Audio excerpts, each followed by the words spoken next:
पिंपरी चिंचवडमध्ये पुतळा तयार होण्याआधीच तडे गेलेले आहेत। छत्रपती संभाजी महाराजांचा पुतळा तयार होण्याआधीच पायाला तडे गेलेले आहेत। पिंपरी चिंचवडमधील मोशी या परिसरात 100 फुटी पुतळा उभारला जातोय। रणजित जाधव माझे सहकारी आपल्यासोबत थेट जोडले गेलेत। रणजित, काय अधिकची माहिती आहे?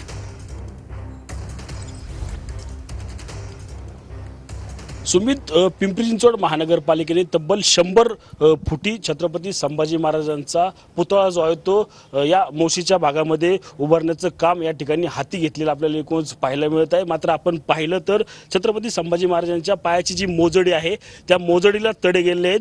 प्रशासनाकडून ज्या ठिकाणी तडे गेलेले आहेत, ज्या ठिकाणी भेगा पडलेल्या आहेत, त्या ठिकाणी अशा प्रकारे जे आहे ते आता त्याचे झाकून ठेवून हे लपून ठेवण्याचा प्रयत्न जो आहे तो पिंपरी चिंचवड महानगरपालिका प्रशासनाकडून होताना आपल्याला पाहायला मिळतंय। आपण पाहू शकतो की वरच्या भागापासून ते खालच्या भागापर्यंत या ब्रॉन्झ असलेल्या धातूला जे आहे ती तडा गेलेला आपल्याला एकूच पाहायला मिळत आहे।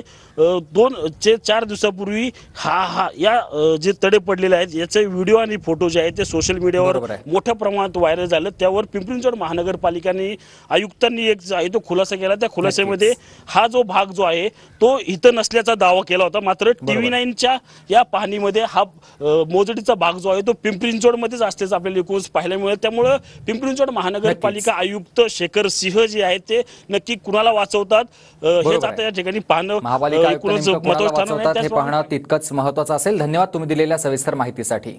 पुढे जे इथं झालेल्या चुका संदर्भात त्याची चौकशी व्हावी, ती चौकशी आम्ही आता राज्य शासनाकडे, केंद्र शासनाकडे त्या चौकशी करण्याची मागणी करणार आहोत आणि इथून पुढचं जे काम होणार आहे त्याच्यासाठी एक समिती नेमावी। त्या समितीच्या माध्यमातून हे काम व्हावं, म्हणजे त्यात कुठल्याही त्रुटी राहता कामा नये।